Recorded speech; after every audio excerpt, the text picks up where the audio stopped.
Adieu! Dans la chronique d'aujourd'hui, nous allons voir comment faire pour que vous intégriez, sans trop de difficultés, l'ost d'un seigneur du XIIIe siècle. Je suis Tancred de Sabodia, capitaine de la Compagnie des Cimes, et votre chroniqueur le temps de cette vidéo. Pour commencer, je voudrais vous préciser que cette chronique est faite pour faciliter l'accès à l'événement Guerre féodale, organisé par l'association de Gueule et d'Argent, qui est un projet d'immersion et d'escarmouche au début du XIIIe siècle.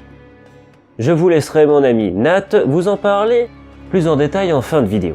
L'équipement qui vous sera proposé est idéal pour un civil, un soldat ou un archer. Tu vas-tu faire le costume pour les femmes aussi? Oui, mais après. Il vous faudra donc une chemise, une cotte ou tunique, des brais, des chausses, une ceinture et des chaussures. Pour l'équipement de vie, il vous faudra une écuelle, une cuillère en bois, un couteau, un gobelet, en bois ou en céramique. En bonus, des gants, en cuir, une bourse, un sac de transport, en bandoulière, une cale, un chapeau, un chaperon, une gourde en céramique. Ce à quoi vous pouvez ajouter le barda de campement, une tente en lin, deux couvertures, un pack de bougies et une lanterne, même si ces deux derniers sont optionnels. Et pour l'hygiène, un savon naturel, une serviette en lin, un peigne en os ou en bois, et ensuite on continue avec un saucisson, une miche de pain, un quart de tome, des œufs, de la farine, du sel, du PQ, des piles, une plaquette de beurre.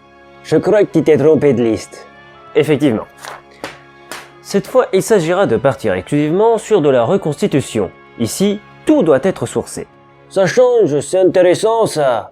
Vous allez d'ailleurs avoir deux options, faire le costume vous-même, ou alors commander sur des sites spécialisés. Et combien de tissus il faut? Pour la cotte, 3 mètres de laine. La chemise, pareil, mais en lin. Pour les brais, 2 mètres de lin et les chaussures, 2 mètres de laine. Et tu oublies pas des petites choses? Ah oui.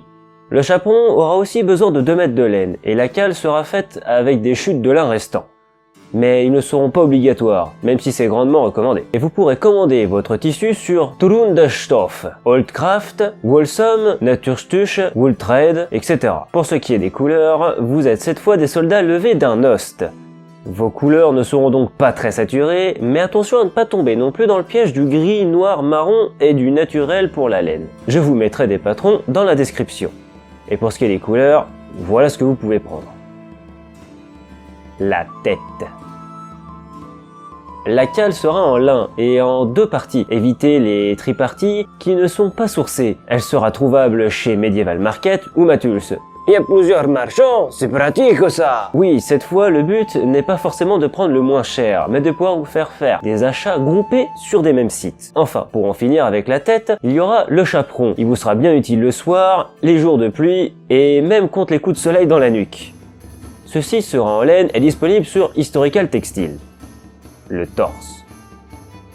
Il vous faudra une chemise, une cotte ou tunique de type Kragloon, Boxten ou Mosloon. Bref, il reste fortement conseillé de réaliser soi-même son costume, mais pour ceux qui n'en ont pas vraiment les possibilités ou les capacités, je peux vous conseiller plusieurs marchands. Comment ça? Eh bien mon cher, il faut savoir que pour cette chronique, il y a un cahier des charges à suivre. Ah bon? Je vous propose les tuniques inspirées de celles de Kragloon, que vous trouverez sur les sites Oldcraft Wool et Etsy, ou inspirées de la tunique de Boxten sur KD Medieval Tailor. Vous pouvez également opter pour la tunique à 4 godets chez Oldcraft Wool. Le style ne changera pas trop votre statut social.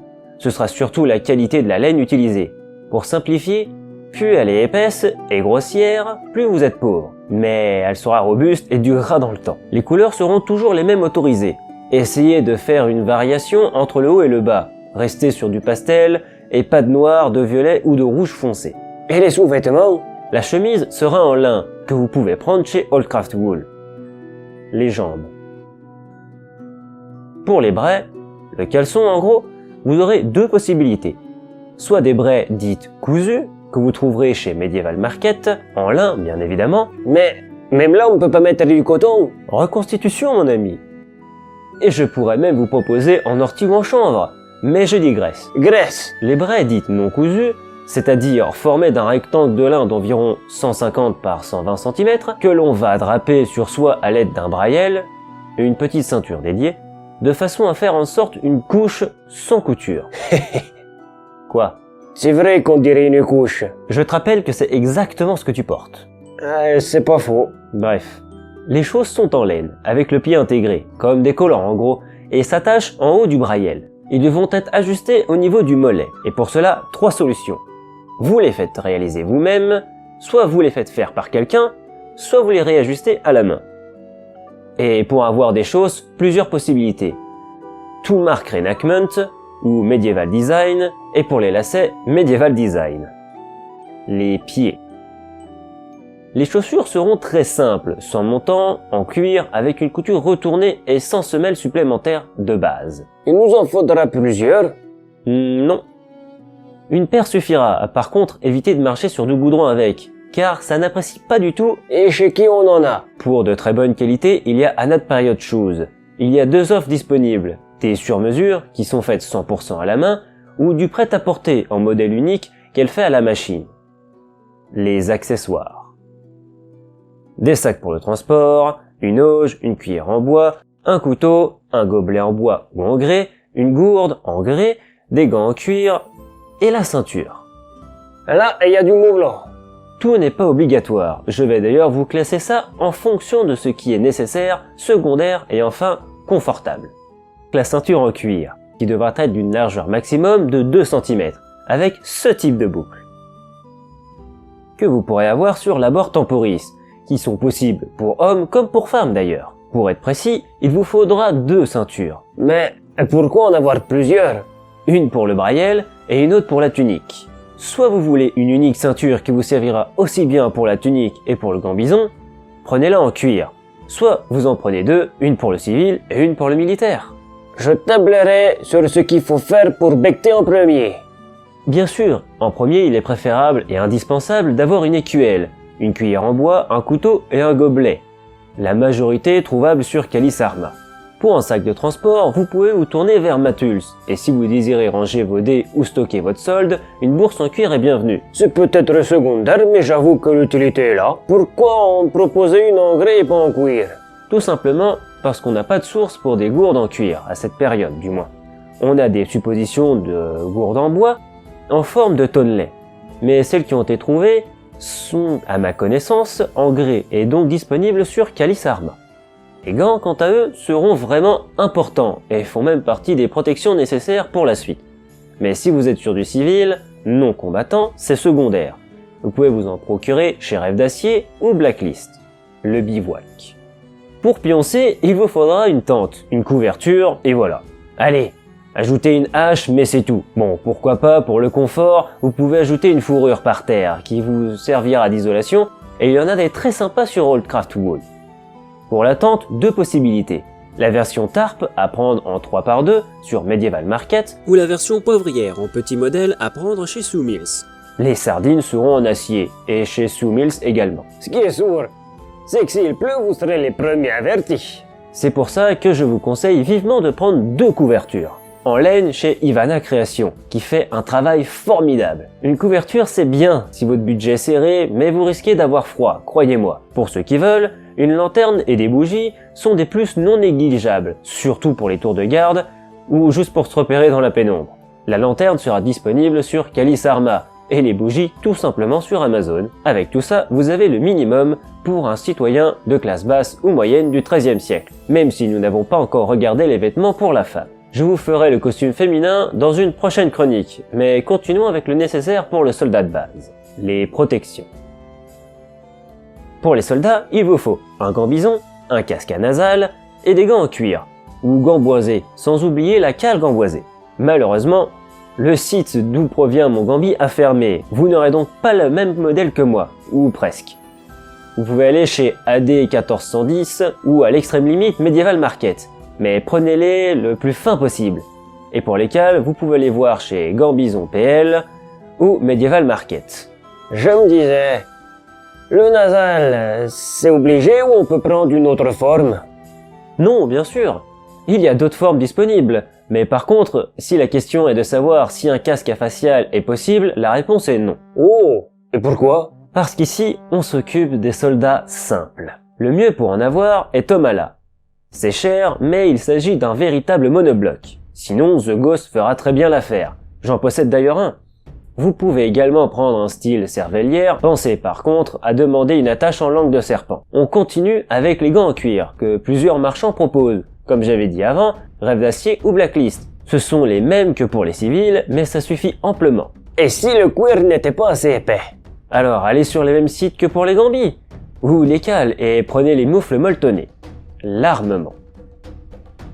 La lance sera votre arme principale. Ensuite, il y aura le bouclier. Avec une pointe en fer pour la lance. Non, en caoutchouc, pour éviter les accidents. Pour m'en être pris plein dans la tronche, que ce soit en fer ou en caoutchouc, je peux vous assurer que je préfère amplement me prendre aucun des deux. Mais le caoutchouc a l'avantage de faire moins mal, et si par malheur ça arrive dans l'œil, ce qui m'est également arrivé, celui-ci reste intact. Donc pas de ferraille pour la lance, crivant des idiots. Pour la hampe, ça devient plus compliqué. Celle-ci devra faire dans les 2 mètres, et maximum 2 mètres 20. Elle pourra être ronde ou octogonale, à vous de voir. Et ça, il faudra aller dans une scierie pour s'y en occuper. Pour ne pas les avoir trop chers, oui, je vous invite même à les prendre en groupe, ou en commander plusieurs. Il y aura bien sûr du travail à faire dessus, si vous en prenez des carrés. Mais allez voir sur l'Euro Merlin, même s'il y aura pas mal de rabotage à faire. Et pour tous ceux qui veulent du prêt à l'emploi. Vous avez Fait d'Armes, qui propose un kit prêt au combat. Pensez quand même à coller la pointe, car elle peut se décrocher facilement. Très bien, très bien. Et pour tes boucliers? Si pour vous le fabriquer semble une option, il vous faudra des clous dans les 6 à 10, et pareil pour les carrels, du cuir pour la guige et la poignée. 3 mètres de lin épais, 2 plaques de 5 mm de peuplier ou 3 de 3 mm. Et du raw wide, maximum 2 mm d'épaisseur. À cela, il faut ajouter les sangles, la colle à bois et les planches pour faire la courbure. Je vous mettrai tous les liens en description pour les fournitures. Le travail du bois, j'aime ça à moi. Si vous en voulez un prêt pour le combat, il y a Calice Arma ou Carreau Arbalète. C'est le mieux que j'ai trouvé. Chez Carreau Arbalète, prenez bien la version 12e en 10 mm. Sinon, vous ne le porterez pas longtemps. Malheureusement, la version 13e qui propose n'est pas assez grande. Les arcs. Ceux-ci devront être historiquement compatibles et d'une puissance maximum de 35 livres avec une corde naturelle ou visuellement compatible, tout comme les plumes. Les flèches devront être en bois avec l'encoche taillée dans le fût. Et pour finir, le blunt sera à faire avec un cahier des charges bien spécifique, trouvable en description. Et où tu sais qu'on peut s'y trouver ces armements? Pour ça, je vais vous proposer un artisan que je connais, l'atelier légendaire. Vous êtes prêts? Grâce à ce que je viens de vous annoncer, vous avez tout ce qu'il vous faut pour faire un joli civil et un soldat du début du XIIIe siècle en Europe de l'Ouest. Oui, enfin, quelqu'un des classes basses ou moyennes. D'un autre côté, c'est le moins cher, et puis le plus simple que je peux vous proposer. Guerre féodale. Salut Tancred. Alors, guerre féodale, c'est un événement de reconstitution historique qui met en scène l'affrontement de 2 petits seigneurs locaux autour des années 1180-1210. En somme, c'est un jeu de rôle grandeur nature, historique, qui est organisé par l'association de Gueule et d'Argent. On propose aux participants de se plonger le temps d'un week-end dans la peau d'un soldat de la fin du XIIe siècle. Ça se situe dans un grand espace d'une 15aine d'hectares qui est préservé de toute pollution visuelle moderne. On va avoir des bosquets, des espaces de champs, un petit peu de rivière. Et pendant le temps de ce grand jeu-là, eh bien, chaque camp va essayer de l'emporter sur son adversaire en essayant de réaliser des objectifs stratégiques et tactiques. En tant que soldat, vous allez par exemple recevoir une solde qui va vous permettre à la fois de pouvoir acheter de la nourriture, de pouvoir jouer votre solde au dé, mais vous allez devoir peut-être payer des amendes si votre matériel ou votre comportement n'est pas conforme, et chaque campement est dirigé par un état-major composé d'un chevalier, son écuyer, et peut-être même des fois d'un officier supplémentaire. Sachez qu'il n'y a pas besoin d'être un excellent combattant pour participer à cet événement-là, vous pouvez être tout à fait néophyte.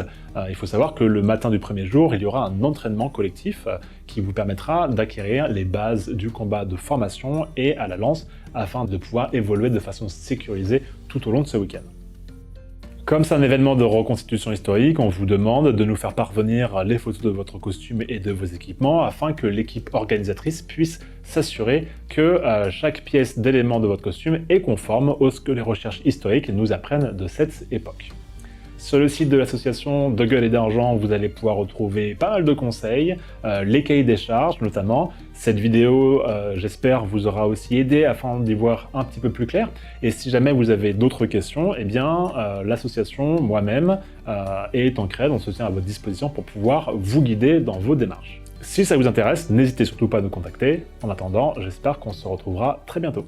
Voilà, j'espère que cette vidéo vous aura plu. Je tiens à remercier Nathanaël de la chaîne Nat Explorateur de l'Histoire pour m'avoir aidé dans l'écriture et la validation des sites, même si ce fut très laborieux. Un gros merci à Louis. Si vous avez des questions, n'hésitez pas en commentaire, partagez pour que l'on soit nombreux sur l'événement, ou même pour répandre le costume de bonne facture, et surtout, mettre le pouce du soutien. C'était Tancred, à Arville les gens.